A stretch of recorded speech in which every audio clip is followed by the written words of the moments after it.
예, 여러분 반갑습니다. 방금 소개받은 김차용 선교사입니다.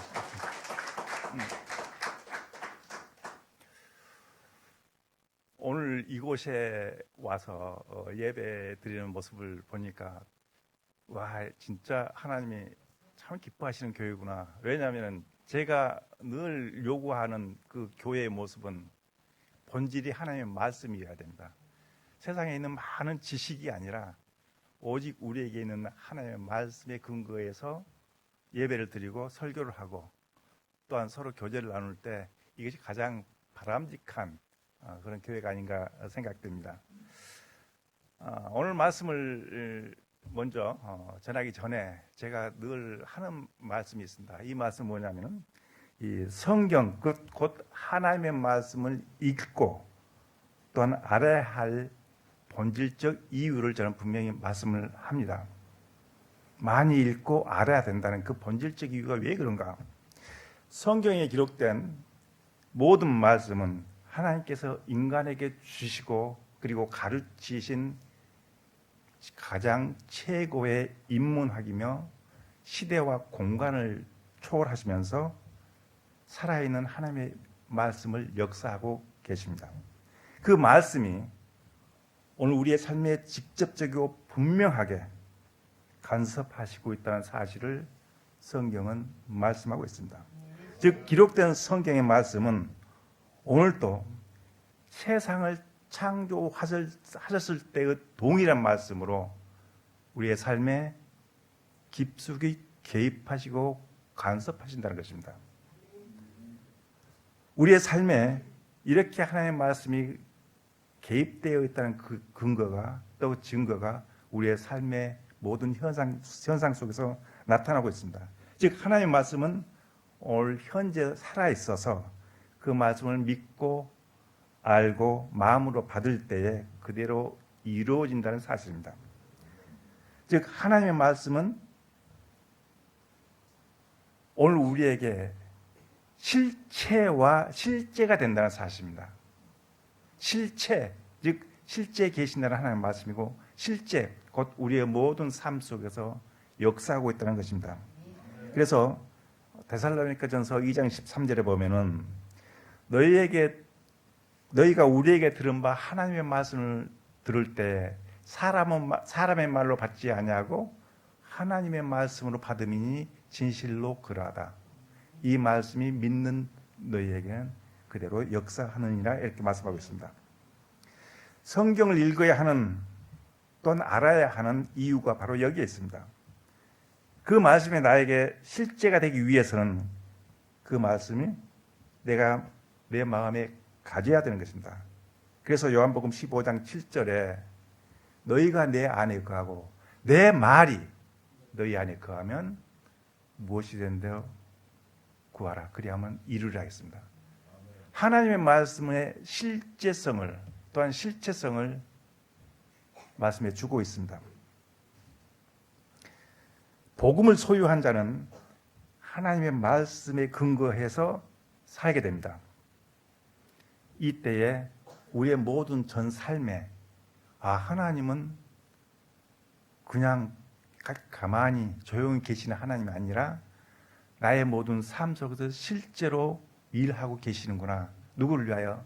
그 말씀을 받고 내 마음으로 믿는 그 사람에게.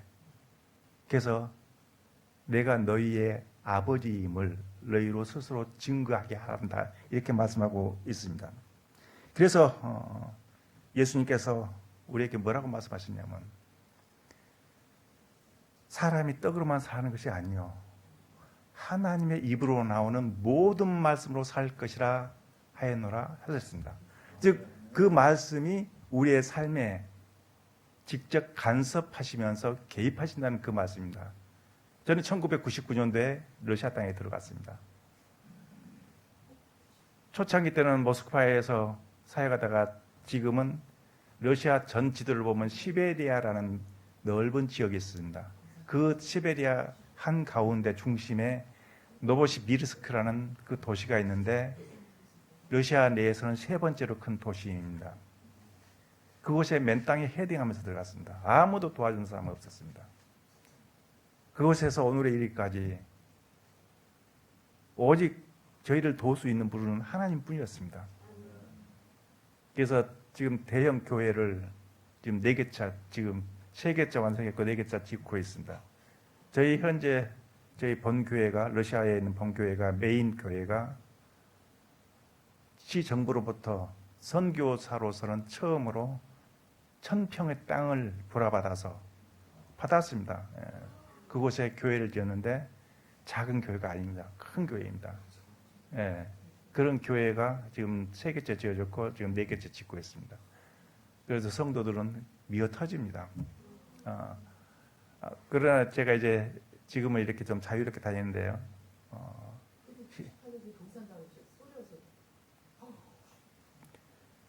지금은 현재 우리 많은 목회자들이 세워져 있습니다. 현지인 목회자들. 그 목회자들은 다 정규 신학 대학을 졸업하고 목사 안수를 받고 각 교회에 나와서 지금 실습하고 또한 섬기는 그런 목회자들이 있습니다. 그들을 세워놓고 이제 너희들이 모든 걸 해라. 나는 너희들을 이렇게 하도록 도우러 온 도우미일 뿐이다. 내가 여러분들의 지도자가 아니다. 이 여러분들의 교회에서 여러분들이 지도자가 나와야 되고 여러분들이 교사가 돼야 되고 목회자가 돼야 되고 또한 성기미가 돼야 된다. 예수님의 제자가 바로 여러분들이다. 그렇게 해서 현재까지 교회를 치리하고 있는데 그래서 제가 좀 자유롭게 또한 때에 따라서 한국에 나올 수가 있었습니다. 자, 오늘의 본문은 유대인의 대제사장과 장로들이 바울을 나사렛 이단의 우두머리라고 벨릭스 총독에게 고발함으로 말미암아 그가 구속되어 지내는 동안에 벨릭스 총독이 그를 자주 부릅니다. 그래서 예수 믿는 도를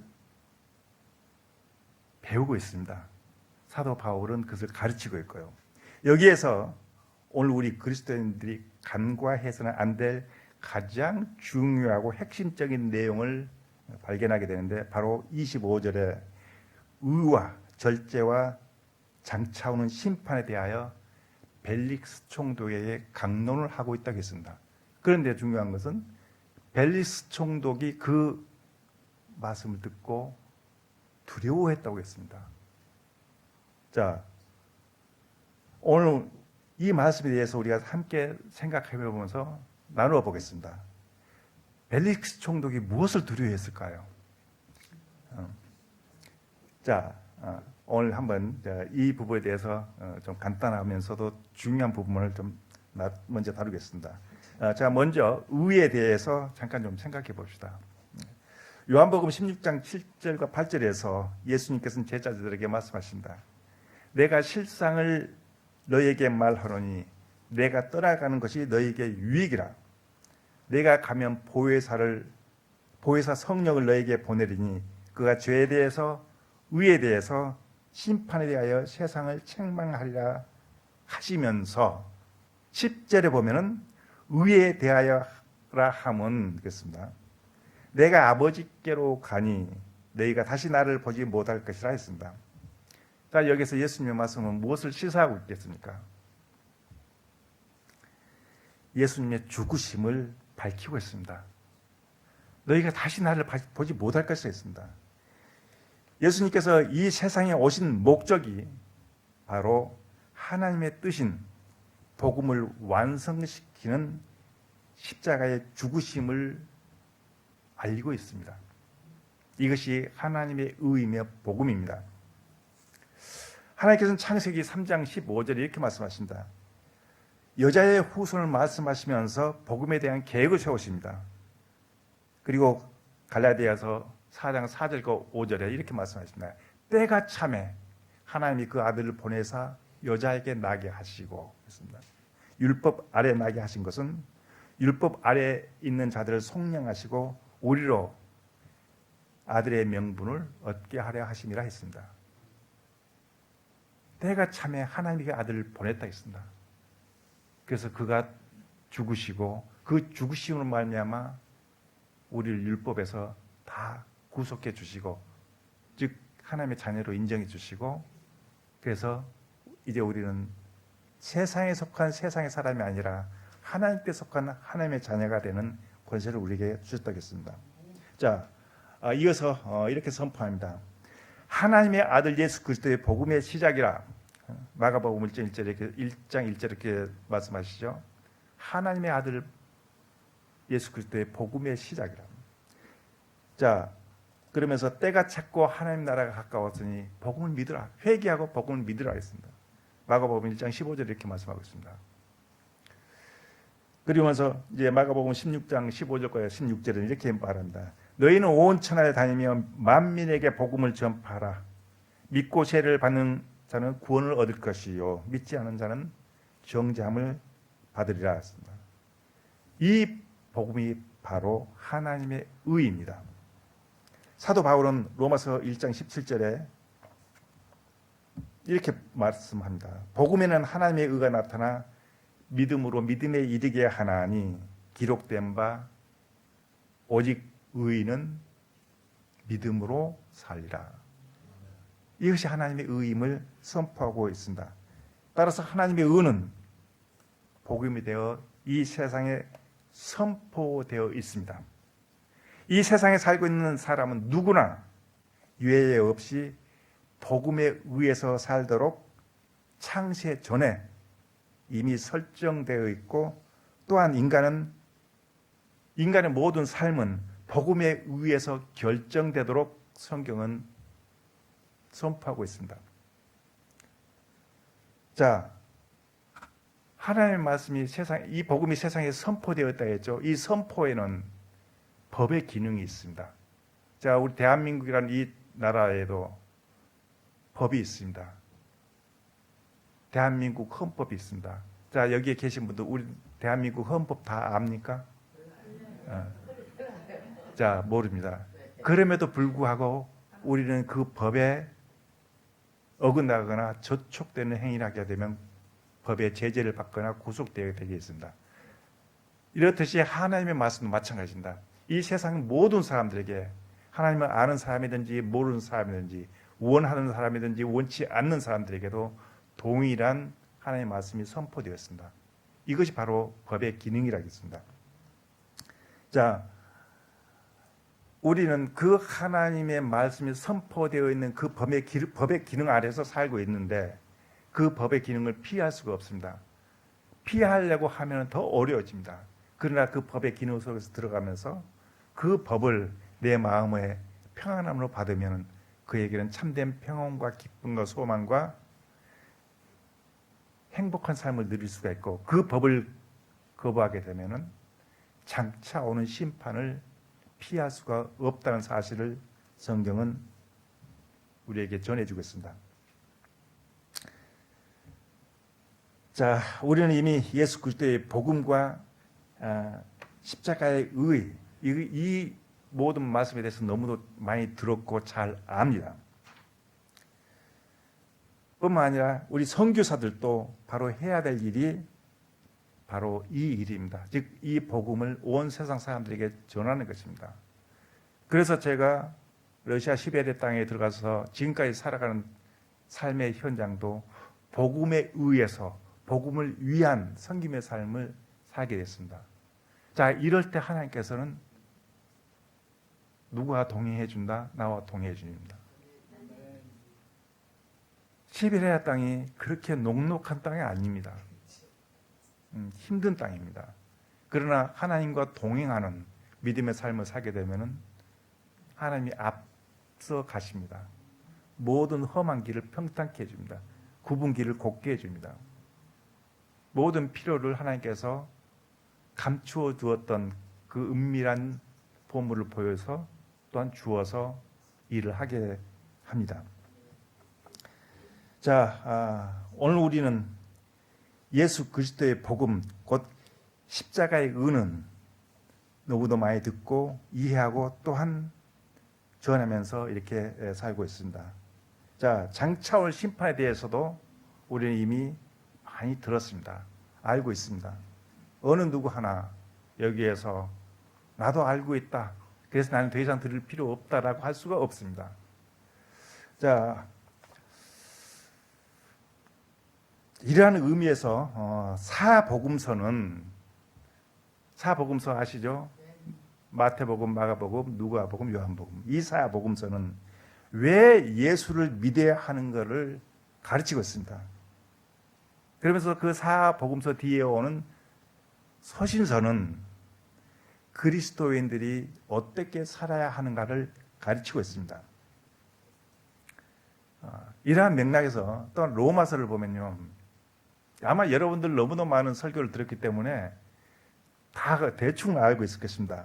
자, 로마서 1장에서 11장은 우리가 어떻게 구원을 받았는가에 대해서 설명하고 있습니다. 그러면서 12장부터서는 28장까지는 이제 구원받은 성도들이 어떻게 살아야 하는가를 가르치고 있습니다. 자, 그러면서 히브리서 6장 1절과 2절에 보면 믿음의 기초, 즉 안수와 부활과 죽은 행실을 회개하는 영원한 심판에 대해서 강조하고 있습니다. 제가 히브리서 잠깐 좀 볼게요. 히브리서 6장입니다. 6장 1절과 2절에 보면은 그러므로 우리가 그리스도의 도의 첩보를 버리고 죽은 행실을 회개함과 하나님께 대한 신앙과 세례들과 안수와 죽은 자의 부활과 영원한 심판에 관한 교훈의 터를 다시 닫지 말고 완전한 대로 나아갈지니라 했습니다. 우리 이미 그리스도 예수를 믿는 믿음으로 하나님의 성도가 되었습니다. 그래서 누구에게나 서로 만났을 때 질문합니다. 당신 예수님 믿죠? 그럼 믿죠. 그런데 실상은 우리가 살펴보면은 예수를 믿는 믿음 안에서 산다고 하나 때에 따라서는 하나님께 속한 사람이 아닌 이 세상에 속한 사람의 모습으로 살 때가 많이 있습니다. 예. 그러나 그로 말미암아 하나님은 우리를 예면하지 아니하십니다. 자, 그런데 오늘 제가 이제 이 의와 절제와 심판에 대해서 이 제목을 이렇게 뒀지만 사실은 좀 오늘 강조한 부분이 또한 제가 강론하고 싶은 부분이 있습니다. 바로 절제에 대해서 이야기를 더 중심적으로 나눠보고자 합니다. 자, 바울이 강론했던 세 가지 중에 왜 절제를 넣어서 강론했을까요? 아마도 모두가 공감하시라고 생각되는 것이 있다면 우리 그리스도인들이 너무도 절제하지 못하고 살고 있다는 것입니다. 하고 싶은 말 다 하고 하고 싶은 행동 다 하고 마음이 좀 상하면 그냥 화내고 그것뿐입니까? 자, 한번 들어보세요. 누구로부터 권고나 충고를 이렇게 받을 때 듣습니까? 잘 안 듣습니다.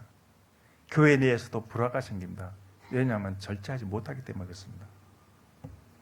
선교사들 사이에서도 때에 따라서는 그런 불화들이 많이 생깁니다.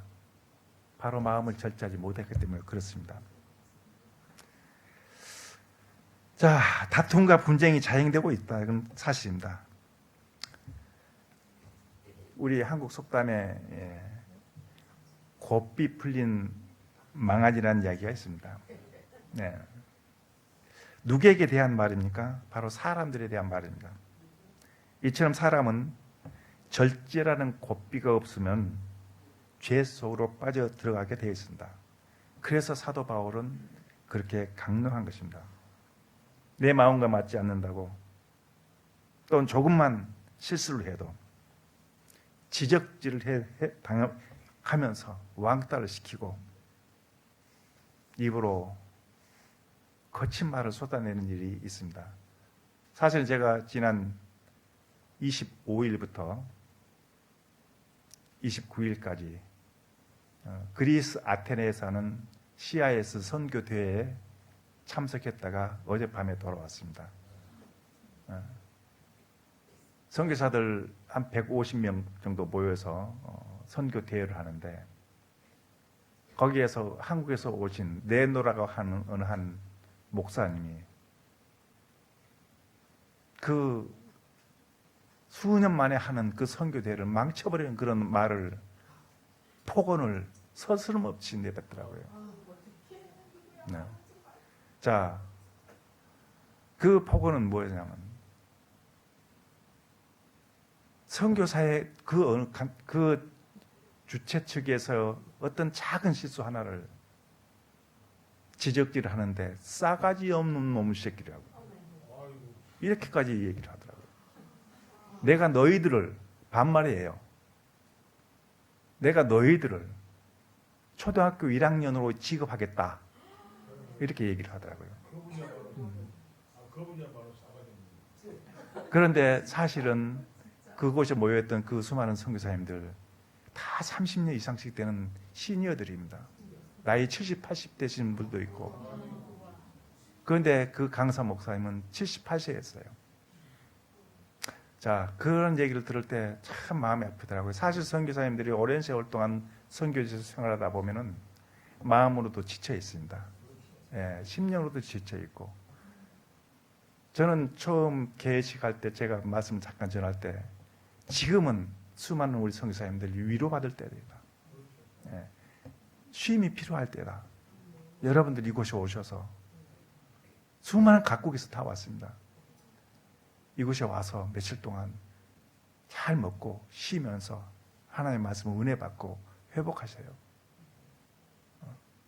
저는 이렇게 시작했는데 결국은 그래서 지금까지 지금 여행 중에 있습니다. 저는 여행 못 가고 있다는데 그 어느 한 목회자의 그 언어 도단으로 지금까지 단톡방이 시끌시끌합니다. 왜 그런가? 자기만 옳다고 주장하는 절제하지 못한 그런 언어 폭언들이 우리 가운데 많이 있다는 것입니다. 절제하지 못하는 것입니다. 우리는 분명하게 장차올 심판이 우리를 기다리고 있습니다. 사도 바울이 벨릭스 총독에게 그렇게 요구했던 것은 절제해야 된다. 절제를 그렇게 강조했습니다. 복음을 소유한 사람은 예수님과 동행하는 사람입니다. 복음, 내가 너희에게 전한 복음, 이 복음이 곧 하나님의 말씀을 했습니다. 태초에 말씀이 계시니라. 이 말씀이 하나님과 함께 계셨으니 이 말씀이 곧 하나님이시니라. 요한복음 1장 1절 정확하게 말씀하고 있습니다. 이 말씀, 곧 복음을 소유한 사람은 주님과 동행하는 사람입니다. 절대로 그 마음 속에서, 그 입에서 독한 말이 나오지 않습니다. 절제하게 되어 있습니다. 내 안에 예수가 없는 사람은 세상 사람들이 하는 말처럼 쉽게 말합니다. 자기 마음에 조금 안 들라고, 조금 실수했다고 용서라는 것은 없습니다. 인자함도 없습니다.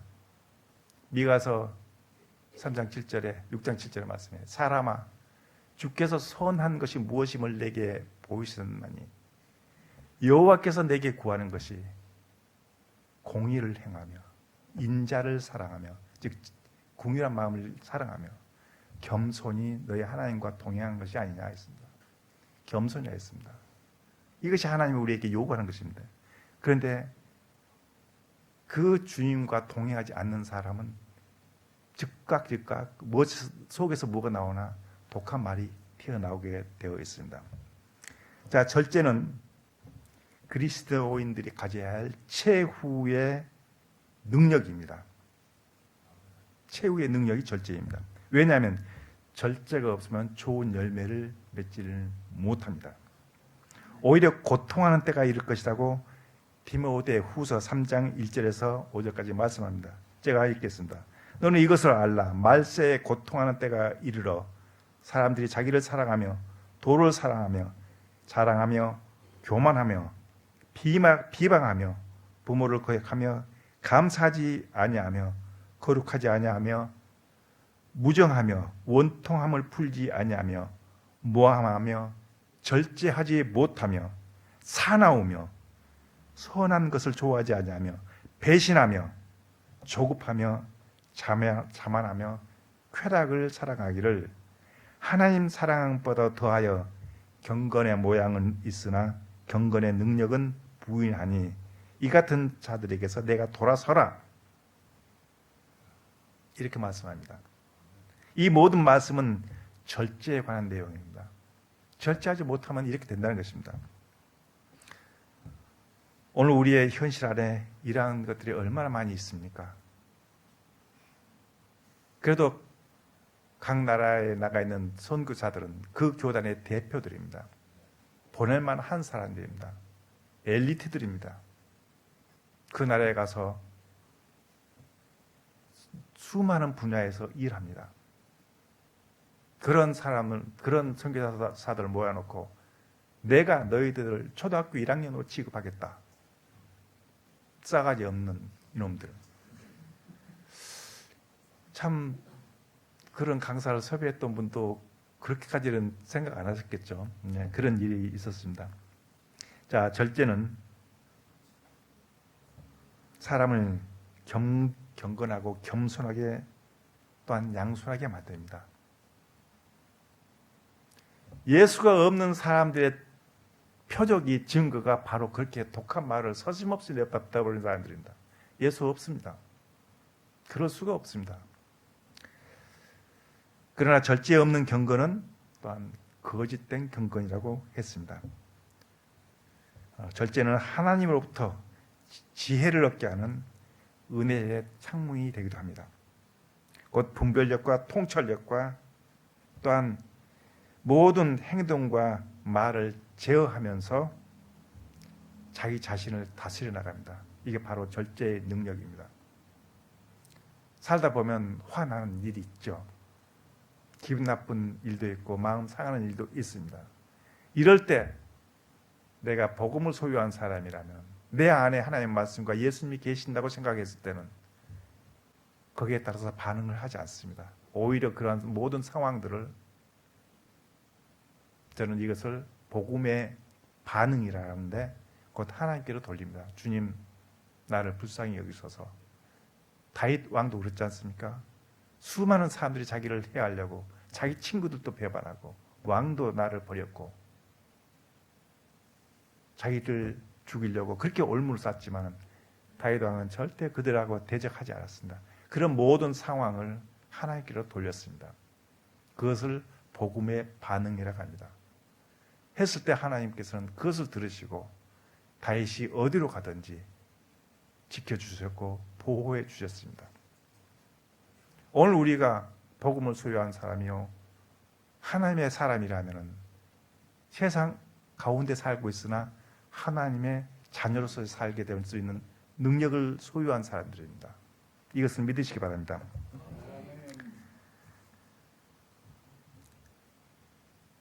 야고보 사도는 말에 실수가 없으면 온전한 사람이라고 정의를 하고 있습니다. 혀는 곧 불이요 불의의 세계라. 우리 지체 중에서 온 몸을 더럽히고 삶의 수레바퀴에 불을 붙인다 했습니다. 수레바퀴를 사르는다고 했습니다. 그러나 그 사르는 것이 어디에서 나타난다고요? 지옥불에서 나타난다고 했습니다. 그래서 야고보서 3장 6절에서 이렇게 얘기합니다. 내 사랑하는 형제들아, 너희가 알지니 사람마다 듣기는 속히 하고 말하기는 더디하며 성내기도 더디하라 했습니다.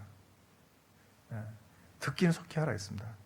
말하기도 더디하고 성내기도 더디하라 했습니다. 왜냐하면 우리가 성낼 수 있습니다. 왜냐하면 세상은 그런 구조로 되어 있습니다. 화날 수밖에 없고 짜증날 수밖에 없고 기분이 나쁘면서 마음이 상할 수밖에 없는 세상의 구조는 그렇게 되어 있습니다. 모든 현실을 살펴보세요. 그러나 우리는 그리스도의 복음을 소유한 사람들이요 하나님의 인정되는 그런 사람들입니다. 자, 특히 말에 더욱 주의하라고 또한 절제하라고 말씀하고 있습니다. 자신의 성격에 따라 말을 함부로 하는 사람은 자신이 어떠한 사람인지 사람들에게 다 노출시켜 줍니다. 얼마나 지혜 없는 사람들입니까? 말을 함부로 하고 자기 자신에 대해서 다 얘기하는 사람, 말이 많은 사람들, 이런 사람은 사람들로부터 평가를 받게 됐었다. 저 사람은 그런 사람이구나. 왜 자기 자신을 다 드러내어서 수치처럼 남한테 보이겠습니까? 어리석은 사람입니다. 그래서 사도 바울은 또 어떻게 절제하라고 얘기하고 있으면 지식에까지도 절제하라고 했습니다. 베드로 후서 1장 6절에 보면 지식에도 절제하라. 지식을 가지고 있다고 해서 다 말하라. 그 지식을 다 토론을 하지 말라는 이것도 절제하라는 것입니다. 지식은 교만을 만드는 위험 요소가 있기 때문에 그렇습니다. 고린도전서 8장 1절에 보면 우리가 다 지식이 있는 줄 아나 지식은 교만하게 하며 사랑은 덕을 세운다 했습니다. 사도 바울은 갈라디아서 5장 22절에서 23절까지에 이렇게 얘기합니다. 성령의 열매 9가지를 말합니다. 그 중에 마지막 절제입니다. 성령의 열매 9가지를 말씀하시면서 마지막에 절제를 강조하고 있습니다. 한국말에 과유불급이란 말이죠. 너무도 넘치면은 차라리 못한 것보다 못하다.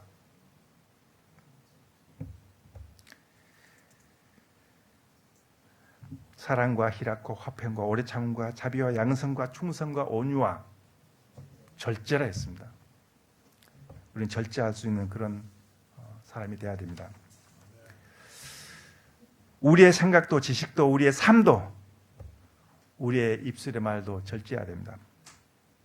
우리 모두가 복음의 능력과 주님의 은혜로 살고 있습니다. 사랑과 은혜의 빚진 자의 삶을 살고 있다는 것입니다. 그래서 자제하고 절제하는 그런 삶을 살아야 한다는 것입니다. 자, 잘 들어보세요. 복음은 우리의 모든 삶을 이전 것에서 새로운 피조물로 바꿔 놓았습니다. 복음을 만나기 전에, 예수님을 만나기 전에 나는 이전의 삶을 살았습니다. 무슨 삶이었습니까? 죄인의 삶을 살았습니다. 그러나 그 복음의 능력은 나를 모든 이전의 삶에서 새로운 피조물로 바꿔 놓았습니다. 이제 그것은 지나갔을 때 보라 새 것이 되었도다 했지 않습니까? 복음은 우리의 삶의 문제의 본질을 회복시켜 주었습니다. 우리가 살아가는 모든 삶에 많은 문제들이 있습니다. 복음의 능력을 그것을 회복시켜 주었습니다. 뿐만 아니라 복음은 인간의 죄성을 뽑아내면서 하나님의 성령의 능력으로 인쳐 주셨습니다. 또한 복음은 우리에게 인간의 삶의 전체를 보여주고 있습니다. 그 복음의 능력은 내가 어디에서 태어났으면 어디에 속해 살면서 나중 나의 마지막 인생은 어떻게 될 것인가를 복음은 전체를 보여주고 있습니다. 자, 삶의 전체를 보여주면서 우리에게 지혜를 제공해 주고 있습니다. 어떤 일에 손해를 보거나 마음이 상했다 할지라도 복음의 능력은 절제와 인내하도록 만들어줍니다. 그런 상황을 주님께로 돌리게 되어 있습니다. 현상에 반응하지 않고 본질로 반응할 때 하나님께서는 나에 대한 계획이 있다면 그 다음 계획을 세우는데 중요한 기초를 거기서 찾습니다. 오늘 내가 어떤 상황 속에서 마음이 상해서 기분이 나빠서 내가 손해를 봤다고 외치면서 말로 폭언하면서 현상에 대한 반응으로 나타났을 때 하나님께서 그걸 들으시고 아, 너는 그러한 사람밖에 안 되는구나. 너의 다음 계획은 내가 이런 좋은 길로 예비했는데 너는 이것이 아니다 하고 돌려버린다는 것입니다. 우리가 특히 말을 그렇게 조심해야 될 이유 중에 하나는 민수기 14장 28절에 내가 내 삶을 두고 맹세하노니 너희 말이 내 귀에 들린 그대로 내가 시행하리라 라고 선포했습니다. 정확하게 기록하고 있습니다. 그래서 우리가 말 조심해야 될 이유가 여기 있다는 것입니다. 어느 한 사람을 만났는데 그 사람이 몸이 약하더라고요. 몸이 선천적으로 약하다 그래요. 그래서 자기는 어렸을 때부터 자기 엄마한테 너는 몸이 약하게 태어났다. 너는 몸이 약하게 태어났다. 늘 그런 얘기를 해서 지금까지도 몸이 약하다는 거예요. 나이가 많이 들어있는데도 지금까지 몸이 약하더라고요. 그 말이 자기에게는 뭐가 됐냐? 그 엄마의 말이 하나님 말씀보다 앞서가 있던 거예요. 자기 스스로에게 자기가 엄마의 말을 세팅시켜 놨어요. 그럼 그대로 됩니다. 제가 주님 만나기 전에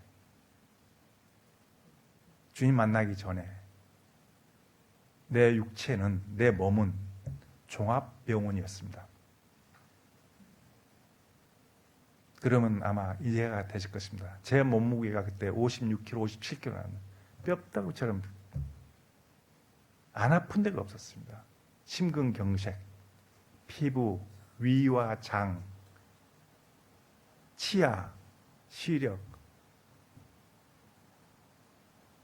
음식 먹기가 두려울 정도였었습니다. 주님을 만나고 난 후로 그 주님이 내 몸을 한번 안수해 줬더니 그 뒤로 건강해졌습니다. 완벽하게 다 나았습니다.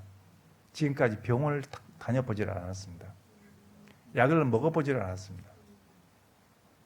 코로나가 왔더라고요. 저도 걸렸어요. 병원에 안 갔어요. 약도 안 먹고요. 그냥 가볍게 지나간 거예요. 네. 바로 하나님의 말씀에 근거해서 내가 선포했을 때 하나님께서는 바로 그렇게 치료해 주셨습니다.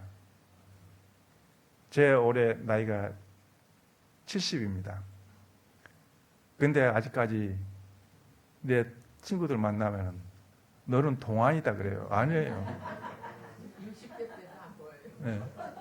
60대로 보여요. 네. 그런데 60대 때는 안 보여요. 아직까지 건강합니다. 그래서 이제 나를 파송했던 교단에서는 이제 70대면 한국 은퇴하고 나오라 그러는데 저는 지금 현재 러시아 전 지역에 선교사 회가 6군데가 있습니다. 그 전체 지역의 총 대표 회장을 맡고 있어요. 그래서 그 임기가 내년 10월 달까지입니다. 그 내년 10월 총회 치하의 선교 대회를 마지막으로 해서 저는 이제 71세가 되는 해에 이제 나오게 되는데 나오게 되면 한국에 살 것이 없을 것 같아요. 그래서 안 나올 계획입니다. 너무 아깝습니다. 더 하셔도 되는데. 자, 절제의 목적은 하나님 계획보다도 앞서는 것을 막기 위한 것입니다. 나의 열심이 하나님의 뜻을 방해할 수도 있다는 것입니다. 그래서 마태복음 16장 21절에서 23절에 보면은 이런 얘기가 있습니다. 예수님께서 자기가 유대인과 대제사장들에게 잡혀 죽임을 당하고 3일 후에 다시 살아나리라 하고 제자들에게 설명할 때에 베드로가 주님을 붙들고 항변합니다. 주여, 그리 마옵소서. 그때 예수님이 뭐라고 얘기합니까? 사단아, 내 뒤로 물러가라. 내가 하나님의 일을 생각하지 아니하고 도리어 사람의 일로 생각하는도다. 자, 주님의 뜻과 우리의 뜻이 전혀 안 맞을 때가 너무너무 많이 있습니다. 그래서 잠언서 25장 28절에 자기의 마음을 제어하지 않는 자는 성읍이 무너지고 성벽이 없는 것과 같다 했습니다. 자기 마음을 제어하라는 것입니다. 말씀을 정리하겠습니다. 사도 바울이 벨릭스 총독에게 했던 말씀이 오늘 우리에게 하신 하나님의 말씀을 믿고 아멘 하시기 바랍니다. 하나님이 보내시는 이는 하나님의 말씀을 하나니 이는 성령이 한량없이 부어주심이라 했습니다. 하나님의 성령을 한량없이 부어주심이라 했습니다. 요한복음 3장 34절 말씀입니다. 한 소절 더 하고 마칠게요. 요한복음 8장 47절의 말씀에 하나님께 속한 사람은 하나님의 말씀을 듣나니 저희가 듣지 아니하면 하나님께 속하지 아니함이라. 여러분들은 오늘 전해진 하나님의 모든 말씀을 들었으므로 분명히 하나님께 속한 사람입니다. 잠깐 기도하겠습니다. 하나님 감사합니다. 당신의 사랑하는 성도들 기억하여 주시고 하나님으로부터 보내심을 입은 사람은 하나님의 말씀을 했었고 하나님께 속한 사람은 하나님의 말씀을 들었습니다. 오늘 사도 바울이 벨릭스 총독에게 강론했던 의와 절제와 심판에 대해서 우리가 서로 나누어 보았습니다. 하나님, 우리 모두가 하나님의 말씀을 마음에 새깁니다. 그 말씀에 아멘합니다. 그 말씀으로 말미암아 살아가는 당신의 사랑하는 성도들이 되도록 말씀이 함께 하시고 지키시고 보호하여 주시옵소서. 감사하며 예수님 이름으로 기도합니다. 아멘.